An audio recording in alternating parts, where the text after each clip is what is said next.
কল্পনা করেন কোন একটা অর্গানাইজেশন বা কোন একটা বোর্ডের সভাপতি পদে সকালে একজন বসলেন এবং বিকাল হতে হতেই আরেকজন বসলেন সেই চেয়ারে ঠিক একই দিনে। শুনতে অবাক লাগলেও এটা কোনো সিনেমার গল্প না, বরং এটা বাংলাদেশ ক্রিকেট বোর্ডের গল্প।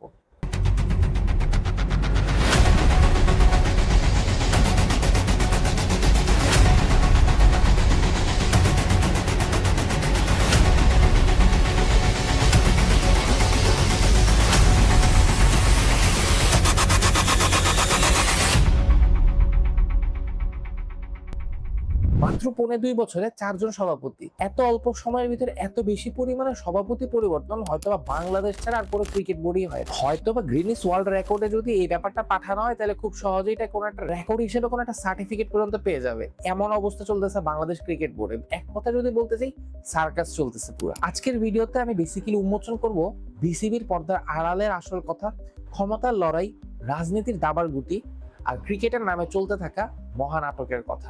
তো চলুন শুরু করা যাক। চলেন প্রথমেই শুরু করি সে ঐতিহাসিক দিন দিয়ে, যেদিন একই চেয়ারে দুপুরে একজন আর বিকালে একজন বসলেন। দুপুরবেলা খুব সিম্পলি নর্মাল মিটিং টিটিং করতেছিল বিসিবি চেয়ারে বসে আমিনুল ইসলাম সভাপতি পদে মিটিং করতেছে, সিদ্ধান্ত নিতেছে, খুব নর্মাল ব্যাপারের। এবং ঠিক সন্ধ্যা হইতে হইতেই তিনি জানার আগে একই চেয়ারে বসে গেলেন তামিম ইকবাল। বিশ্ব ক্রিকেট ইতিহাসে আপনি বিশ্বাস করেন বা না করেন, এটাই প্রথম যে এরকম একটা ঘটনা ঘটছে বাংলাদেশ ক্রিকেট বোর্ডে, যেটা বিশ্বের অন্য কোনো ক্রিকেট বোর্ডে এখন পর্যন্ত ঘটেনি আর নিয়ার ফিউচারে ঘটবে বলেও মনে হয়। যে একই দিনে কয়েক ঘন্টার ব্যবধানে বিসিবি সভাপতি চেয়ারে দুপুরে একজন এবং সন্ধ্যা হইতে হইতে আরেকজন। কিন্তু থামেন, এখানেই সবচেয়ে বড় একটা কোশ্চেন চলে আসে যে সরকারি প্রজ্ঞাপন জারি হওয়ার আগেই তামিম ইকবাল কিভাবে সভাপতির চেয়ারে বসে গেলেন, কার অনুমতিতে এবং কার ইশারায়? এবং এই প্রশ্নের উত্তর যদি আপনারা জানেন অবশ্যই কমেন্ট করে জানাবেন, এবং আমরা আপনাকে এই প্রশ্নের উত্তর জানানোর জন্য যাবো আরেকটু গভীরে, আরেকটু ডিপ সিক্রেটে বাংলাদেশ ক্রিকেট বোর্ডে। দেখেন ২০২৪ সাল থেকে যদি হিসাব শুরু করি, এর আগে কিন্তু দীর্ঘদিন ধরে বিসিবি চেয়ারে কিন্তু বসেছিল পাপন, বা যাকে আমরা বলি নাজমুল হাসান পাপন,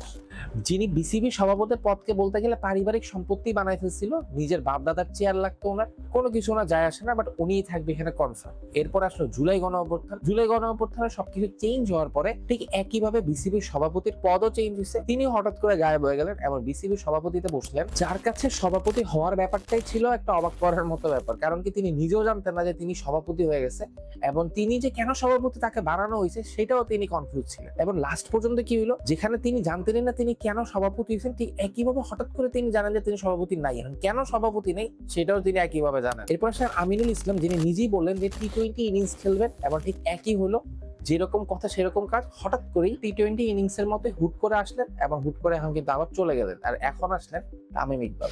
কিন্তু সবচেয়ে বড় প্রশ্ন এখানে কি জানেন, যে এত যে পরিবর্তন হলো এর ফলে বাংলাদেশের লাভটা কি হলো, বাংলাদেশ ক্রিকেট বোর্ডের লাভটা কি হলো? আদৌ কি কোনো উন্নতি হয়েছে, নাকি যেরকম হওয়ার ওরকমই চলতেছে, নাকি উল্টা আরো অবনতির পথে চলছে এরকম চেয়ারের হাত বদলের কারণে? মেসি এখন বলছে নির্বাচনে অনিয়ম হয়েছে।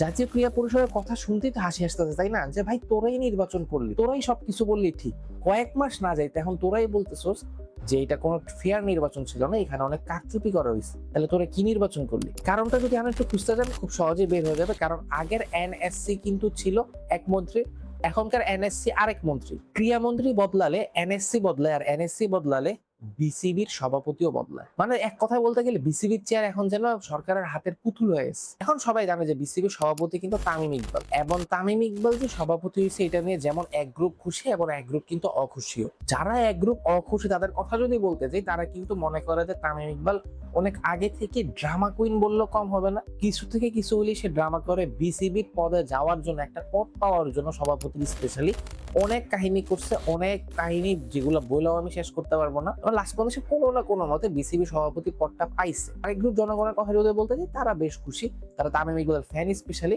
যে না, তামিম ইকবালের মতো একটা মানুষ এখন বোর্ডে আসছে, এখন ক্রিকেট বোর্ডের উন্নতি আকাশ ছোঁয়া হবে। বাট সত্যি কথা বলতে গেলে এই দুই পক্ষর কথা না শুনে যদি আপনি নিজে থেকে চিন্তা করে একটু ডিপ অ্যানালাইসিস করতে যান, তাহলে কিন্তু অনেক কিছু আপনার সামনে ধরা পড়বে। প্রথমে কিন্তু এই প্রশ্নটা আসবে, গত অক্টোবরে কিন্তু যে নির্বাচনটা হয়েছে সেই নির্বাচনে তামিম কিন্তু দাঁড়াইছিল, এবং দাঁড়ানোর পরেও কিন্তু তিনি কিন্তু হঠাৎ করে সরে দাঁড়ালেন। এবং এটার রিজন কি হতে পারে? নীতির কারণে, সংস্কারের কারণে, নাকি রাজনৈতিক কোন একটা কারণ? উত্তর যদি আপনি খুঁজতে চান তাহলে কিন্তু বেশিরভাগ ক্ষেত্রে একটাই উত্তর আপনার সামনে বেশি উঠবে, যে না, বিসিবির সভাপতি পদের ভাগাভাগি তার মন মতো হয় নাই, এবং এই সমঝোতা না হওয়ার কারণে, এবং হয়তোবা তিনি ভিতরে ভিতরে এটাও জানতেন যে বিএনপি আসলে এই নির্বাচিত কমিটিই থাকবে না।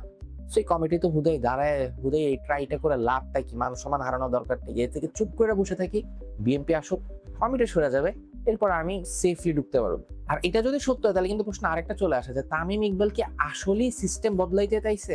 আসলেই কি এই সিস্টেমের ভিতরে সংস্কার আনতে চাইছে, নাকি বরং এই সিস্টেমের সুবিধা নিতে চাইছে? প্রজ্ঞাপন জারির আগে চেয়ারে বসা একজন সংস্কারক হতে পারে না, এটা করেন একজন ক্ষমতা লোভী। এবং সেই দিকটা দেখলে কিন্তু এই দিকে যারা যারা তামিম ইকবালকে মনে করতেছে ক্ষমতার লোভে নানা কিছু করছে, সেটা কিন্তু ভুল না, বরং হয়তো বা সঠিক প্রমাণিত হয়। বাট আপনার কি মনে হয় সেটা কিন্তু ডেফিনেটলি কমেন্ট করে জানাবেন। আমি অবশ্যই জানতে চাই এটার বিপক্ষে আপনার কোনো পার্সোনাল লজিক আছে নাকি। তবে এটা একটা আশা ভরসার কথা, হয়তো বা সিস্টেমে ভুল প্রয়োগ করে তামিম চেয়ারে বসছে, বাট হয়তো বা সে ভালো কোনো কাজই করবে। কারণ কে জানে কি হবে ফিউচারে, সেটা তো সময় বলে দিবে আমাদের। টেস্ট মর্যাদা পাওয়া এই বাংলাদেশ ক্রিকেট বোর্ডে কিন্তু 25 বছর প্রায় হয়ে গেছে, কিন্তু আজও কিন্তু বাংলাদেশের ক্রিকেট ঢাকা কেন্দ্রিক। কেন এই কথাটা বলতেছি? রাজশাহীর একটা মেধাবী ছেলে, সিলেটের একটা প্রতিভার বলার, তারা কিন্তু সুযোগ পাচ্ছে না বললেই চলে। কারণ কিন্তু খুবই সিম্পল, একটা হচ্ছে টাকা এবং একটা হচ্ছে কি রাজনৈতিক কানেকশন, যেটা ছাড়া কিন্তু বিসিবিতে জায়গা পাওয়াটা অনেক বেশি পরিমাণে টাফ।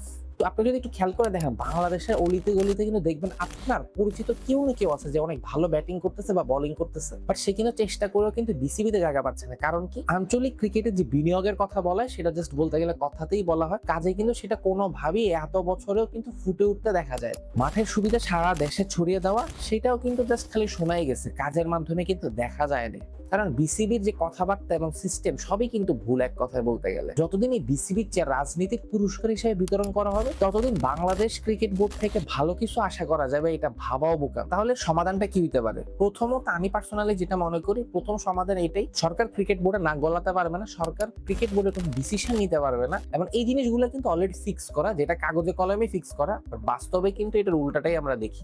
সেকেন্ড যে কাজটা করা যাইতে পারে বা সমাধানটা আনা যেতে পারে, সেটা হলো বিসিবি নির্বাচনটা হতে হবে স্বচ্ছ এবং নিরপেক্ষ, যেখানে ক্লাব থেকে উঠে আসা সত্যিকারের ক্রিকেট প্রেমীরা ভোট দিবে। রাজনৈতিক কোনো বেড়াজালা বা কোনো কানেকশনের কারণে তাদের ভোটকে কারো দিকে পক্ষপাতিত্ব করার জন্য ইউজ করা হবে না। এবং 3 নম্বর যদি বলতে যাই, এটাও বলা যাইতে পারে যে কি সভাপতিতে এমন কাউকে রাখা উচিত যিনি পার্সোনালি কাজ করবে ক্রিকেটকে উন্নতি করার জন্য, নিজের পকেটকে উন্নতি করার জন্য না, বা নিজের ক্ষমতাকে আরো বেশি পরিমাণে শক্তিশালী করার জন্য না। কারণ কি, আমরা যদি অন্যান্য দেশের সাথে বাংলাদেশের তুলনা করতে যাই, বাংলাদেশের অবস্থা কিন্তু আগের থেকে লিটারেলি এখন খারাপ হচ্ছে, এটা কিন্তু এক কথায় বলাই চলে। এর পিছনে জাস্ট খালি যে এই রাজনৈতিক ব্যাপার আছে তা না, এখানে মিডিয়ার ব্যাপার আছে, এখানে ক্রিকেটারদের নিজস্ব কিছু ব্যাপার আছে যেগুলো শুনলে আপনি হয়তো অবাক হয়ে যাবেন। আজকে তো বিসিবির ভিতরে ডার্ক সিক্রেটের ছোট্ট একটা কথা বললাম, এরকম আরো 3-4টা বড় বড় ঘটনা আছে যেগুলো শুনলে আপনি অবাক হয়ে যাবেন, এবং যেগুলো নিয়ে আমার ইচ্ছা আছে ভিডিও করার। তো আপনার যদি ভিডিওগুলো দেখার ইচ্ছা থাকে অবশ্যই কমেন্ট করে জানাবেন, এবং এই ভিডিও নিয়ে যদি আপনার কোনো মতামত বা আপনার কোনো লজিক থাকে সেটাও কমেন্ট করে জানাবেন। ভিডিওটা অবশ্যই শেয়ার করবেন আপনার ক্রিকেট প্রেমী বন্ধুদের সাথে, তারা যাতে জানতে পারে বাংলাদেশের এই ক্রিকেট বোর্ডের পিছনে আসলে হচ্ছে এটাই। এবং ভিডিও ভালো লাগলে অবশ্যই লাইক দিবেন এবং চ্যানেলটাকে সাবস্ক্রাইব করবেন। আপনার সাথে আবার আমি দেখা করব নতুন কোনো একটা ভিডিও নিয়ে। তো দেখা হচ্ছে পরবর্তী ভিডিওতে। আল্লাহ হাফিজ।